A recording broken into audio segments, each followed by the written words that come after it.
Hello, everyone. So welcome back. Thank you very much for the panelists beforehand, to Laurent and everyone on the French Market Vision panel. We've now got Q advisors here, so they will be taking you through kind of value drivers in a rapidly consolidating European cloud market, their views on that. So I'm going to hand over to Jordan and Dmitry. Thank you very much. Great. Thank you, Francesca. It's great to be here. I'm Dmitry Netis, Managing Director at Q Advisors. I'm joined here by my partner, Jordan Rupar. And we are going to chat briefly here about the market and what we're seeing in the market as far as, valuation activity, M&A, and all the interesting things, how you build value to companies to get the best, organic and inorganic sort of progress and traction in the market. So we'll just share our takeaways, what we're seeing out there, and we're open to questions. Please feel free to message us while we're talking here, and we'll be sure to address your questions as we go forward. So before we dive into some of the trends and stuff we're seeing, and by the way, this is a specific presentation focused on the French market.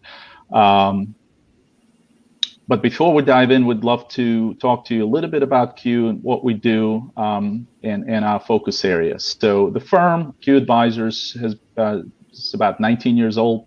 We've been founded in 2001. We have several locations here. Our offices are based in Denver, San Francisco. We have an office in Amsterdam, Netherlands, and we just recently opened an office in Munich, Germany. We have about 21 professionals at Q. Right this middle of the summer, we announced our partnership with Acuity Advisors, based in London, UK, and San Francisco as well. And so between the two of us, about 50 or so bankers, focused mainly on things like cloud communications and software, managed services, IT channel, managed IT and security. We do a lot of work with customer engagement companies and cloud contact center companies, and our deals are exceed sort of 15 billion in transaction value. We've done about 360 to date. And if you just look at cloud and cloud services, probably done around 150 deals in that space alone. So moving to the next page. And one note on that, Dmitry, I think it's important to note that we do about 30 to 40% of our deals outside of the US. The majority of those being within the Western European region. And within that, we've been involved in a number of kind of PE-backed roll-ups, a few being, Waterland backed Enreach, as well as more recently Apax backed Destiny, as well as some of kind of the more transformative acquisitions of US acquirers entering the European market for the first time via a UCAS acquisition. So, an example there would be West or Intrado's acquisition of Magnetic North a few years ago, which is a proprietary contact center provider in London, and then more recently Comcast's acquisition of Blueface. So definitely do a lot of our international work within Europe, and intimately involved on the roll-up side. Yep. So, Jordan, why don't we talk quickly about a couple of deals we were involved, or if you want to sort of chime in on Centile was one that Q Advisors represented. We also work with Destiny. Yep. Yeah. So on the French side, so I'll go to our tombstones here, but you'll see a lot of European logos. I think on the French side, we have worked with a number of players over the last 10 years. I think the longest relationship was probably Arcaden. We helped them do a roll-up in the collaboration space before they ultimately got bought by NTT, and now are part of their NTT Cloud Communications Group. We, as Dmitry mentioned, represented Centile and their acquisition by what is now Enreach, but was then Swix. And we'll talk a bit more about that and some of the dynamics that we saw there in a bit. And then lastly, and most recently, we represented Apax in their equity transaction with Destiny, a Belgian-based UCaaS provider who just recently, and at the same time as that transaction, bought OpenIP, a French-based UCaaS provider. So we will absolutely talk about these more in a bit, but that's some of our more recent and relevant transactions that we've been involved in the French market. Okay, great. Let's move to the next page real quick. So we'll dive in very quickly here on the trends. And I did mention I joined the firm at the start of this year. I spent north of 10 years, actually 12 years rather, in equity research, covering a lot of public companies in the UCaaS, CCaaS, and CPaaS space. So we're quite familiar both on the public side as well as the private side with the sort of direction the market's been taking here in the US as well as internationally, and putting sort of that level of, well, that thought leadership together with our transactional expertise gives us a pretty good view on the markets and the companies that we work with. So as we focus on the cloud comms in France, it's important to note that it's the second largest market in Europe, right behind Germany. Still has pretty low penetration rate, about 5.8% in terms of UCaaS, CCaaS, and CPaaS, if you will, combined into one big bucket of cloud comms. You could compare that to the US market, which is probably currently north of 30% penetrated. And so you see quite a bit of consolidation that already happened in that market. And it's sort of a table stakes now, and it's moving quite fast. And we feel that Europe is lagging a bit, but it's following pretty much the same trend as far as building out the value from just the telephony, which is the underlying layer, to something more value added as far as customer engagement, customer service based in the cloud, AI, virtual assistants, automated workflows, those type of technologies that are sort of allowing vendors in a sort of a commodity market, commodity telephony market, to have more tools in their toolbox and become a lot more relevant. And so we're starting to see that same thing happen here in Europe as well. The models beyond just adding to the stack, from a tuck-in standpoint, building certain capabilities and values is also expanding into things like channel enablement, right? So you could go direct to enterprise, or you can use your channel, which has taken quite some time for the U.S. vendors to figure out, but I think it's now kind of table stakes, and folks have figured out that model, a cloud model, quite well, from the sub agents to master agents to traditional value-added resellers, and so becoming more of a two-tier type of distribution model, as opposed to maybe direct or a purely wholesale indirect model that the market had started with. So there's also race to gain scale. If you look at the U.S. market and how the French and other European markets are taking a page out of that, is probably has to do with a bit of a public valuations that are a bit disconnected from the private sector, and the way not just from the penetration standpoint, where you have to sort of consolidate to keep the sustainable, profitable model in place. You also want to be bigger, larger, so that you can A, be profitable, but B, also raise as quickly as possible to the public market and get the high valuations that the public markets afford to date.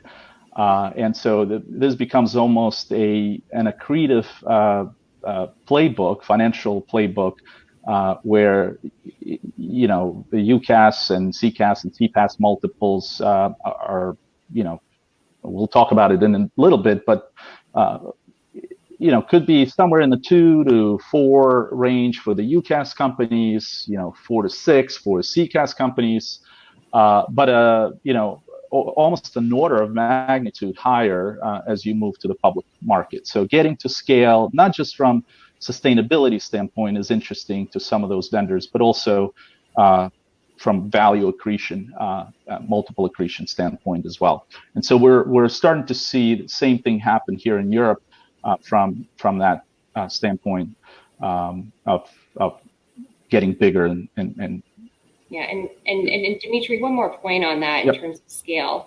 I think it's important to note that in select markets throughout Europe, and specifically France, as everyone I'm sure on this bridge knows, that the incumbent tends to dominate. And I think, for over-the-top providers and getting kind of an edge on the incumbent, scale is necessary, in addition to a variety of other factors. But I think for the French market, there are a majority of subscale providers, albeit with, attractive customer bases, very attractive, typically, or a lot of times, homegrown product portfolios, just given kind of, it's a tech hub, some of the R&D incentives and the like have really produced an area of innovation. And so there's a lot of, great subscale providers with great technology, but we see it more consolidating over time, both in-border and cross-border, where you're going to have international players like Gamma, like Destiny, US players like Ring Central make further inroads via tuck-ins, where they gain more presence, feet on the ground in France, and then also, better technology or fill a product gap via technology. So we kind of see a two-pronged approach in France. A lot of the times with international acquirers, they're seeking both a technology play and a presence, a local presence play. So that really plays up quite well when you're looking at valuations, and we'll talk about that a bit more in a few slides.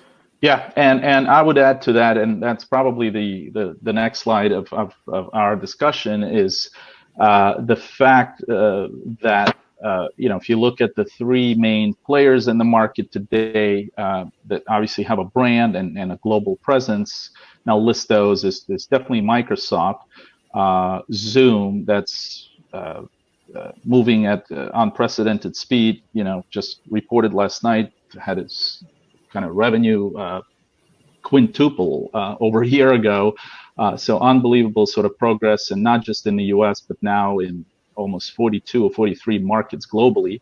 And then Cisco, obviously, given their presence in the VoIP market for many, many years, and their acquisition of BroadSoft, and they seem to be struggling a little bit to try to figure out how to compete with Microsoft and Zoom, but I'm sure they will, given a deep-pocketed sort of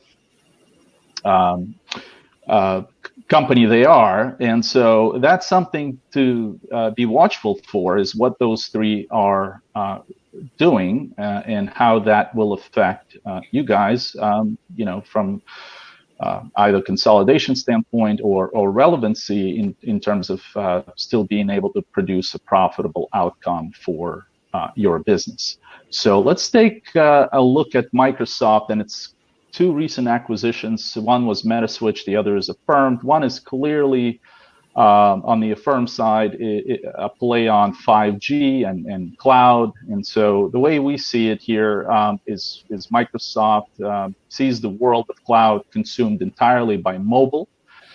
And Metaswitch obviously sort of gives them the capability on a white labeling and indirect stuff. So there potentially could be over time disintermediation in the market with Microsoft going all in and trying to offer a full stack of cloud offerings, both on the enterprise wired environment as well as 5G wireless environment. And they can go direct to the enterprise user. They can go through a white label approach and start offering a white label services, which will essentially take away all the proprietary angles some of the players in the market still have today. So retaining that proprietary angle and getting to scale, we see as sort of table stakes here. So that's on the Microsoft side. Let's move on real quick on the other, on a couple of other points that we're trying to make. And so, Jordan, I'll hand it off to you if you want to talk about some of the value creation drivers and KPIs that we look for, companies should think about as they build value and trying to get to scale quickly. Exactly. So these are kind of key company characteristics that really drive value. And within each of these buckets or 6 categories, we've kind of grouped several KPIs under each. And so I think this page is relevant both as a buyer and a seller. As a buyer, from a standpoint of, if you're going out and acquiring a target, and assessing value, what key areas should you be looking for? What key KPIs should you be looking at? As a seller, it's very much about positioning, and it's very much about maximizing your value. So whether you're selling to another strategic or you're raising capital, valuation comes into play, and all of these will be asked or eventually requested. So it's important to be not only aware of them, but to also track several of these KPIs on either a monthly or quarterly basis. So we'll kind of dive in here, and they're in no particular order, but I think it's worth mentioning kind of the technology and solution stack initially. And really the number one driver we see here is that product suite. So what we say, and I think Dmitry mentioned this earlier, is it's better to have more tools in the toolbox. So it's not just about UCaaS anymore. It's about enterprise collaboration. And what does that mean? That means customer engagement, CCaaS, CPaaS. That could even mean security, mobility, and maybe IT services. But it's about kind of having that one bill for the customer, that one point of contact, and really being able to upsell and create a sticky solution at the end of the day. The next thing that comes into play is proprietary versus resold. So there's a lot of, I think this is one of the key differentiators between the US and Europe, is that a lot of this kind of OTT subscale providers, especially privately held, are reselling another third-party platform. So they're not really getting a valuation uptick, as a lot of players say in France may, if you have a proprietary contact center and there's, some differentiation components. Yeah. Go ahead. And the other, just to add to that, Jordan, I think it's also going to be tougher and tougher to compete in the market with, the 3 big giants kind of swooping in here, right? With Cisco and Microsoft and Zoom. And to date, we haven't seen much of Cisco kind of going direct, other than the WebEx piece, right? They certainly still sort of offer this white label kind of indirect BroadSoft-like experience.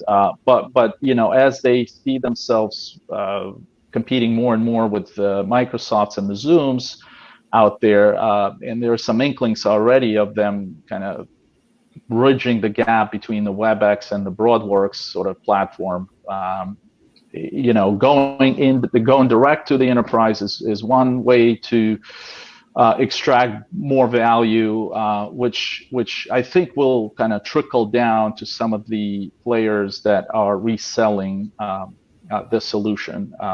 And so that proprietary angle, should you have one, should be explored, absolutely explored, and maybe even move to kind of the next stage, which is how you stay a bit more competitive in this market. Jordan and I both mentioned kind of more tools in the toolbox by adding capabilities, features, and whether it's CCaaS, customer engagement, or CPaaS, or anything else, but also becoming more cloud native, right? Running on either AWS or Azure stack, that multi-cloud experience could become quite important.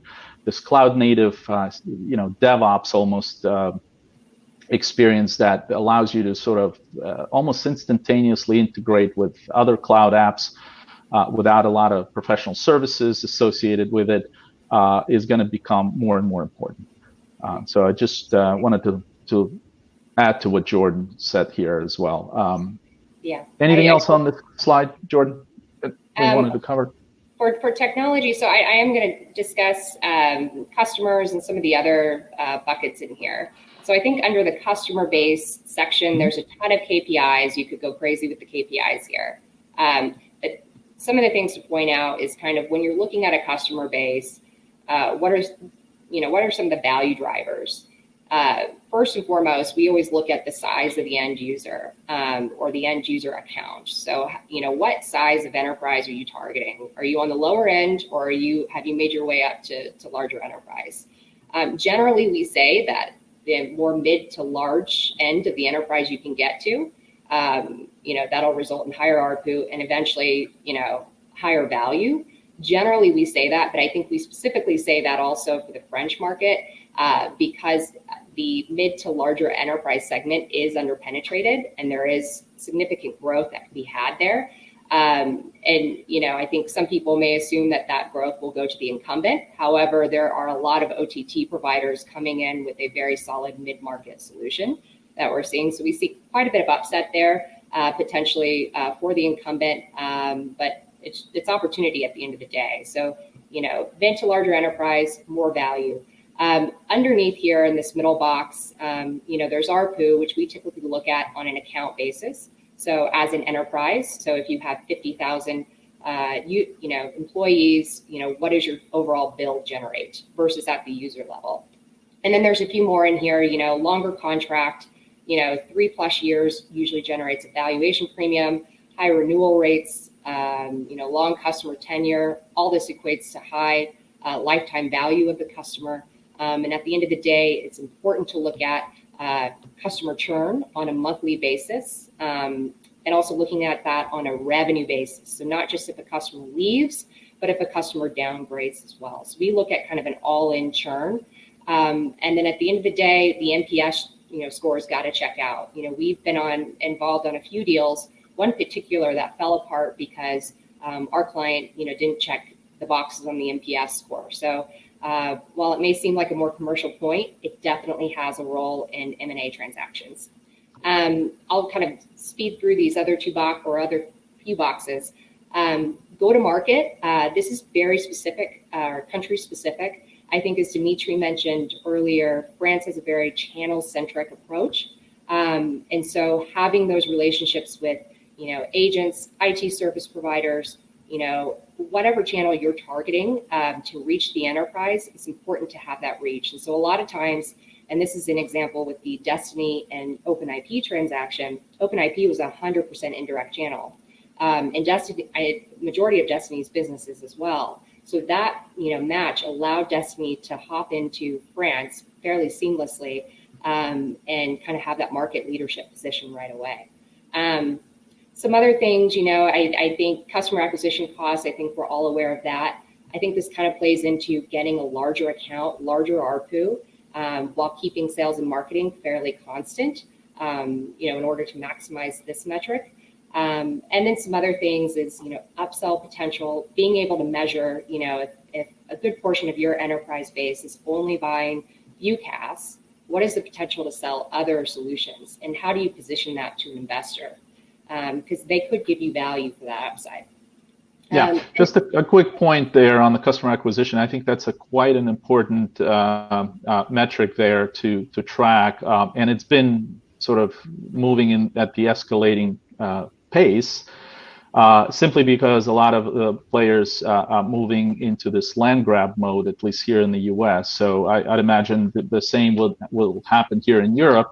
And so, you have those intermediaries that are helping kind of from a referral standpoint, but, get the kind of the first month MRR or a multiple of a first month MRR that scales anywhere between, initially years ago in a 2 to 3 times range now to, north of 8 times of the first month kind of prepaid one-time commission, plus the residual that you sort of give away for the service on a constant month-to-month basis. And that number also went from kind of teens to now edging toward 30%, at least here in the US. So that in and of itself is a not very sustainable model over the long term.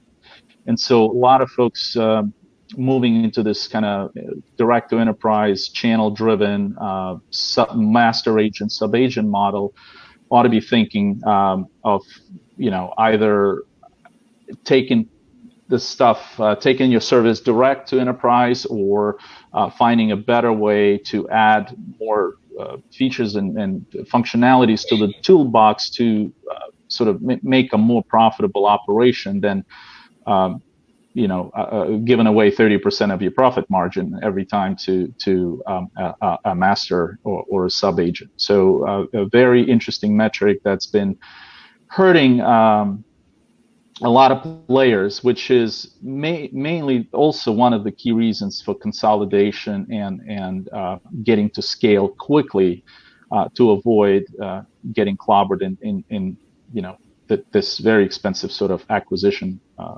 customer acquisition cost. Yeah, absolutely. And then so moving on to geography, I think we're starting to really see a shift toward, or away from more regional focus and in-border consolidation. We think that's still going to happen, but we're really seeing a shift toward cross-border consolidation. So you guys are probably well aware, or some people are on this conference that are involved in some roll-ups, but there's kind of different schools of thought around these. One big topic of discussion is the level of integration.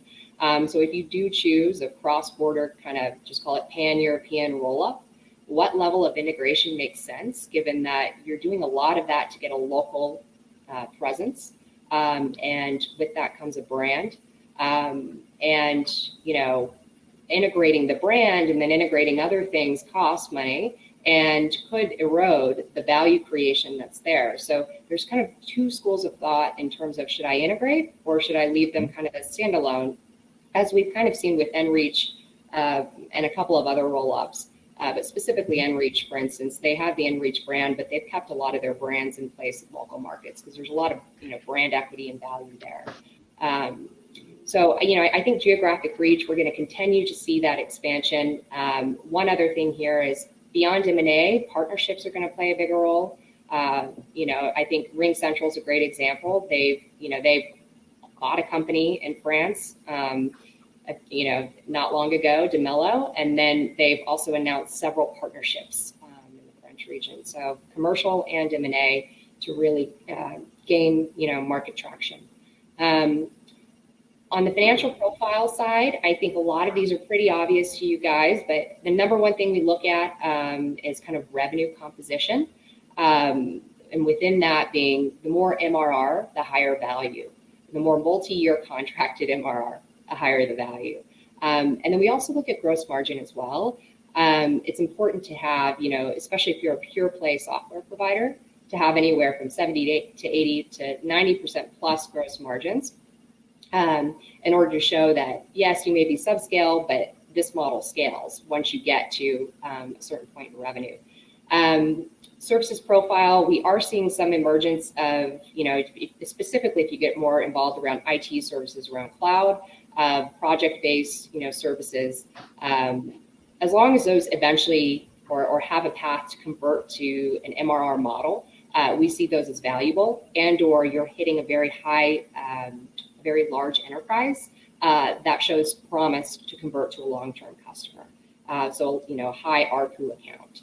And then what's really interesting, if you haven't heard of it yet, is this concept called the Rule of 40.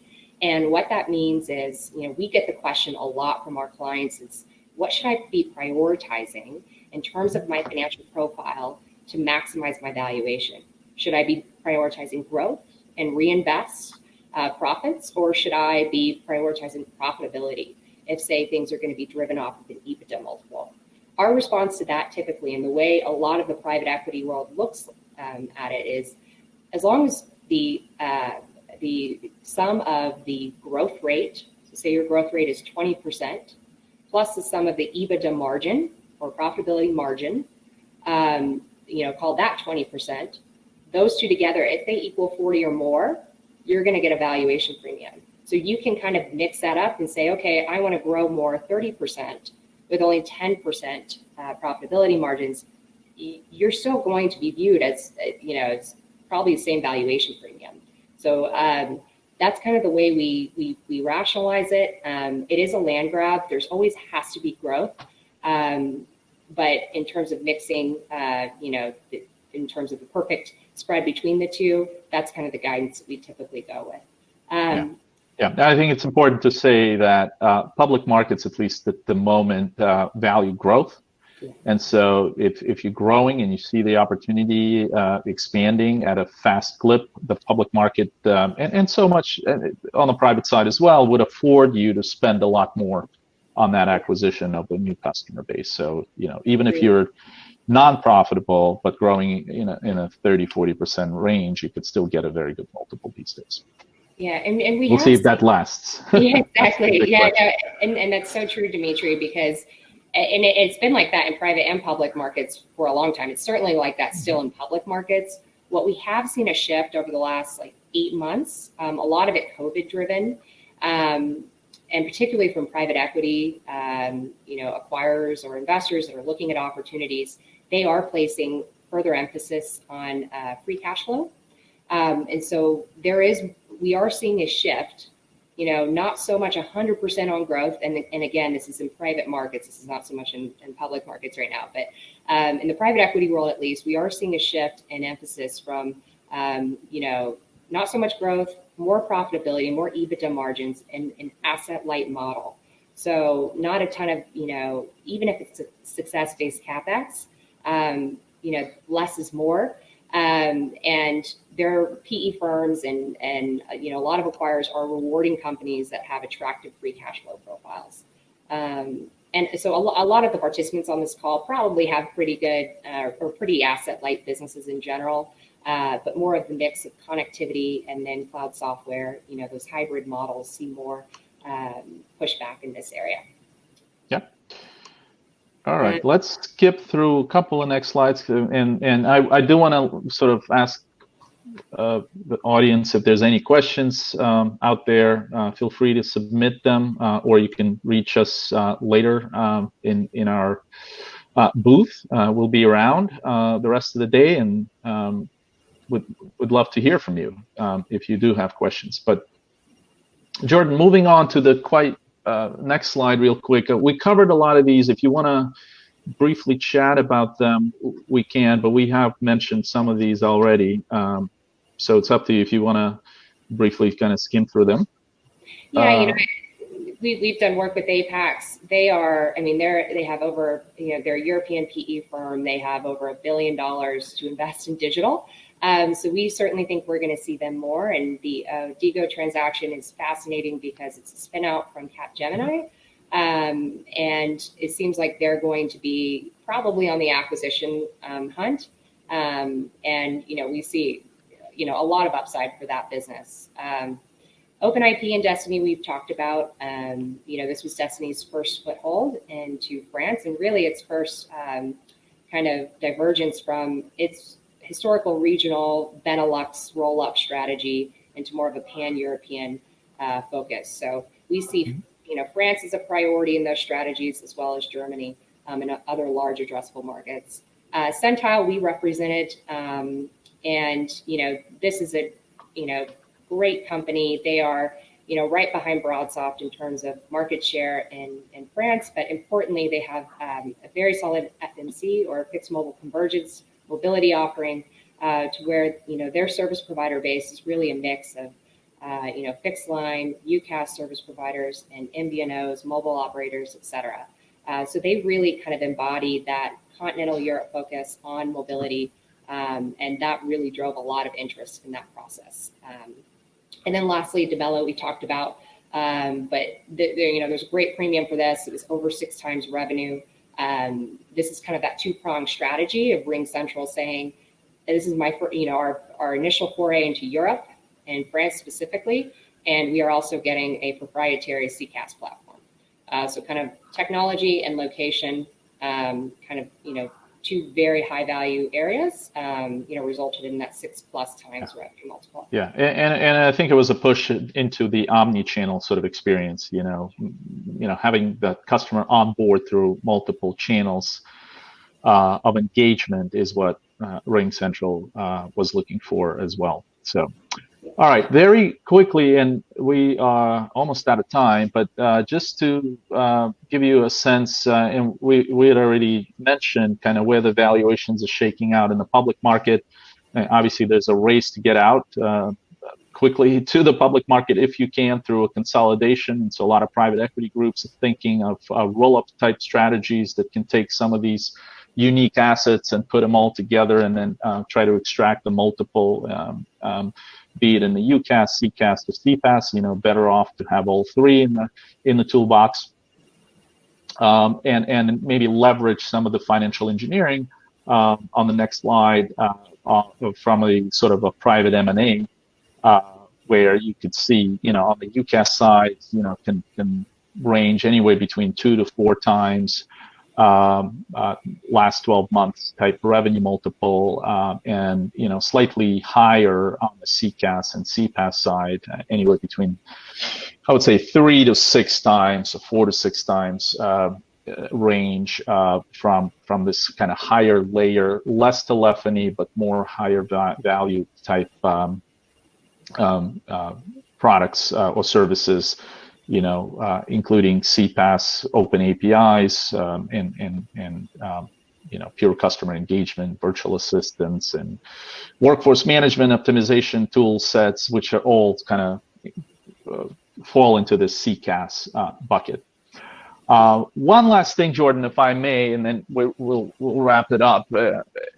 Is this interesting phenomenon that we're seeing in the market, beyond just the consolidation of those 3 verticals, UCaaS, CCaaS, and CPaaS, but also this notion of CRM tools converging with some of the CCaaS players, or collaboration even players out there, right? One would be kind of this heavily rumored acquisition of Slack by Salesforce. So we'll see when that is announced. There's been plenty of rumors, so we may actually see one more player beyond just Cisco, Microsoft, and Zoom in this market, from a CRM standpoint, which is quite interesting as well to keep in mind and see how that potentially could affect your business. That's really it from us. Jordan, did I miss anything? Did you want to add anything as well? No, I think to conclude, I think our view at Q Advisors is, historically there hasn't been a ton of cross-border, both, within Europe into France. So players coming into France via acquisition. You would expect to see more just given the cloud trajectory. And then the US as well coming in. But we expect that to pick up significantly. A lot of, companies we're talking to have expressed interest, larger acquirers, private equity firms and the like. So we expect to see continued activity both on the PE and the strategic acquirer front. Yep, very good. Thank you very much once again. for joining us. We will be around most of the day. Please stop by our booth, ask questions if you have any. We'd be happy to address them, and would love to meet you. And thank you again to Cavell Group for organizing this event. It's been a great event so far. So happy to be here as well. Thanks, everybody. Thank you. Okay, bye.